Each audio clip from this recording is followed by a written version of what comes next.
看宜兰县东山乡的大井村哦，家境领物佮油啊上济，也毋过最近这几冬受到极端气候影响，当地拢真欠水哦，嘛造成7月到9月大水期有真侪农作物拢会死去。这欠水的问题要安怎解决呢？因为这个所在要用水，得爱旱溪部落同意，所以县政府是表示讲，因会先来做农地重划，再来解决水源的问题。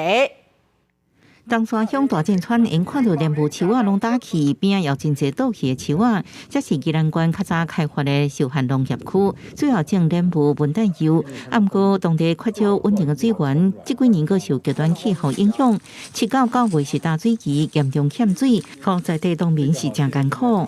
因为水源不足吼，造成这水果拢叫大的过程，尤其若热天的时阵，做旱的时阵，所以才有今仔才有。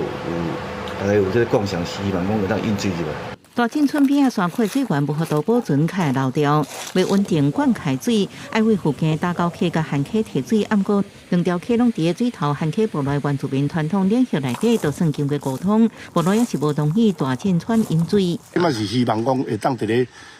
迄个旱溪啊、古鲁遐，遐引水入来，安尼